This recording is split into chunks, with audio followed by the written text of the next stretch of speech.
actually met all of Amazon's criteria. Within a month, Amazon put on their own kitchen scale for half the price, and it was almost identical in every way, from functions to look. And next thing you know, it's like plant obsolescence. Like, he couldn't even sell his anymore because you get the Amazon version for half the price. I think that's kind of a crappy thing Amazon is doing, and he's not the only one this has happened to. I'm surprised this isn't illegal somehow to just steal the technology. Well, you're not stealing tech. What you're doing is you're somewhat copying somebody else's look, but a scale is a scale. I mean, there's not anything special in the tech. What they're doing is they're like, hey, we're so big, we can just buy it directly from the same factory that you're buying it from, because everybody buys everything from China. Right. No, absolutely. And we've already gotten you to come down enough to set the price point, and now we're going to undercut the crap out of you. And because we have the Amazon name, everybody's going to want the Amazon one, because we're going to advertise for free to everybody. So anybody looking at your kitchen scale, we automatically put a tag on it. That part should be illegal. Yeah. No, I mean, I've bought several things off Amazon. You clearly just you bought the exact same thing someone else already has and just put your name on it instead. And then you advertise ahead of me because you own the platform. And so this really goes down to the key thing there of why I wanted us to have our own website, because you having your own platform gives you full control. And you don't give some a-hole like Facebook or YouTube or Amazon the ability to just say one day, we're not going to pay you for this anymore because we don't like the content you produce. Oh, but God, we'll still take all the traffic you give us. Or YouTube's coming out with this thing where you can have subscribers. All right, well, those are YouTube's customers, not your customers.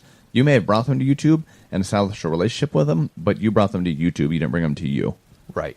But YouTube isn't censoring your content. They just let people know that you're explicit. Okay, I can go with that because I'd hate my kid to go on there and see something nasty or hear something nasty. Well, on the other hand, if you're getting a lot of subscribers because you're doing well and you're making money, that's great. However, I do think it's kind of an odd thing. YouTube takes nearly 50% of the cost of what you're earning and holds on to it. So you don't pay YouTube anything. You get like 1 million subscribers, and they all watch your advertisements. I think you only get 30 or 40% of the actual. So if, let's say it was $1, you made $1 million, you only get to keep 300,000 or 400,000 of that. Right. Which I don't know if it's that much actually. It is. That's all you get. It's like 30. You get 30 cents on the dollar actually made. Okay. But that's kind of a ridiculous amount of money. Oh, it's a huge fucking cost. Yeah, I mean, YouTube really takes it. But for someone who's just opening presents, or like my daughter likes those. You? Exactly. They keep opening these damn boxes. Like, really? Why do people want to watch you unpack something? My kids watch it nonstop. Although that really gives me the question there of how do they even fund that sort of thing, or how does YouTube make any advertising money? Because who actually clicks and buys? The conversion rates must be terrible. Because anytime it's not even based on that. So every time there's a commercial on your YouTube video, if you click out of it after the 4 seconds, that advertiser still pays. Right. So if you just skip it, it still pays. Or if you watch the whole thing, you get more money out of that advertisement. But if you click and buy from somewhere else, then there's also an added click to purchase. But you don't actually ever have to click to buy it. You just have to watch the video, even if it's for 4 seconds, and that advertiser makes a payment. And the longer you watch it, the larger the payment is. Right, and that's my point. Why do advertisers continue to pay money to this thing when the average viewer of Ryan's Toy Review is not a freaking adult making a purchase? It's not even... The kids complain a lot, but who buys their kid everything they want? I don't purchase anything from H&R Block. However, the more it advertises, the more likely when I'm ready to do my taxes, H&R Block is stuck in my head. Right. Just like Coca-Cola. I actually prefer Pepsi. Right. You as an adult who doesn't watch those videos. And my point is the target demographic for those shows are kids. Oh, kids... Yeah. I don't know. Maybe I'm wrong here. Maybe I just don't understand the marketing process enough, but I don't think kids drive enough sales. I believe that most of them figure that the adults in the house are going to be around their kids while they're watching, not realizing how many shitty parents there are in the world. All right. Maybe you're right there. I don't care in the least bit about any of the toys. I think it's the average user, actually. I have seen, though, on the kids' stuff, they don't really advertise adult things on the kids' programs. They advertise kids' things, like the latest toy, like Bedazzle or some shit. Oh, yeah, no, that's, my kids are always, I want a this or that. Well, what that's is where they that? make their money. My kids don't drive my purchasing decisions. I guess that's my thing. Is you maybe and I'm I just are an a atypical little different. parent. We're a little different, but average parent gets their kids what they're looking for. All right. I mean, I don't even buy my kids toys. Someone else buys them toys, and I throw them away then when they don't pick them up. Pretty much, but that's what millennials are. We have created millennials based on this. Give me what I want now, or I'm going to have a fit. And parents don't want to deal with the problem, so they just buy what they want. Then we've learned to advertise to that. Like, I mean, for instance, if we made our own version of some, I don't know, G.I. Joe toy. Okay, we're going to call it, Sergeant. G.I. Ho. Yeah, asshole toy soldier. And we started marketing it to all the different programs on YouTube these kids like. It could be the crappiest toy ever, but if we made it look cool, pretty soon we'd make $1 million on this 10-cent toy we had made in China, because every kid on the planet wants it. Because we've advertised and spent very small amounts of money on YouTube. I guess. I'm not interested. You're not interested. We're kind of on the same page here. Kids can have just as much fun with a stick out in the yard. Dude, give them some bubble wrap and some boxes. Oh, God. And some tape. Next thing you know, they got a fort, like we did when we were kids. Absolutely. They love cardboard boxes. Anytime I buy anything in a box, ooh, can I have it? You've got 4 boxes in your freaking room. Oh, yeah. But can I have it? Exactly. Oh, God, what? Oh. It's amazing. I mean, as we said, kids and animals up until about age 8 are kind of the same. Oh, absolutely. You give a cardboard box to your dog or your cat, I mean, what's going to happen?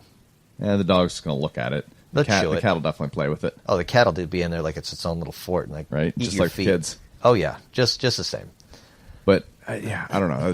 That stuff just blows my mind there. But no, yeah, you're probably about right. My 7-year-old now, she's able to actually start communicating and expressing some rational thoughts and having some good conversations. So I guess I see your point there. She's at that age where she actually looks at how much does something cost, and she wants to save money and saving up money for certain things. She's not great at math yet, but she's getting there. So they say about 8 years old is when a child starts becoming cognizant of its surroundings and start actually thinking of its choices. Yeah. Okay. But prior to 8 years old, they've proven that other than manners, not a whole lot really matters except for information.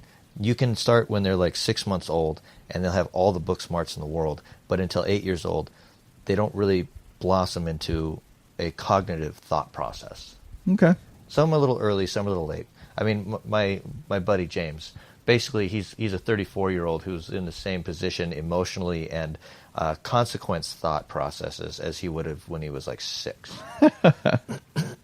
So I will make that observation there about my 7-year-old. She picks things up all the time. Just really things you wouldn't expect her to pick up. So she asked my girlfriend one day if I paid for all the things when we went out, because she just sees me pay for things. And my girlfriend was not happy about that. However, I tried to, and she thought maybe her mom said something about it to get her ass. I was like, nope. She just notices those sort of things. She picks up on a lot of that kind of stuff. Baby mama issues right there. A kid's innocent question turned into, what are people saying about us? Right? It's just, she just picks up on things. She pays attention to the things happening around her. I encourage stuff like that. Me too. I want them to ask questions, even if they're inappropriate questions, because you have to teach them a time and a place, and what better time and a place to teach them than when they're 7 and innocent. Right, exactly. And they mean no malice whatsoever. Yeah, it's no harm thought process. I see this. I'm curious. Exactly. Let's talk about it. I think that's one of the things I love about kids. We know I've already got 4 that I know of. I've got plenty more in other countries, but their absolute innocence and want of learning is amazing to me. I love to to coddle that and promote that in their lives, to be curious and actually want to push forward and learn more.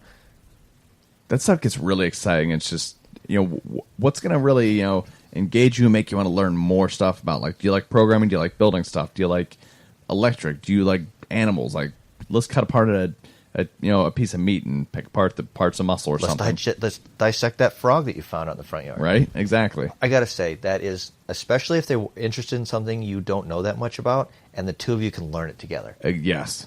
100% agree. Talk about best friends forever, right? Right. That's all. I It's love just that so stuff. frustrating when they don't want to learn anything. Like, no, I'm cool. I got, your video games are gone. Well, I got TV now. That's gone too. Oh, I hate I'm just going to go outside and play with my friends then. At that point, I kind of want to treat the kid like a basketball. Like, you're not interested? swish in the trash can. Oh, shit. I'm teasing, really.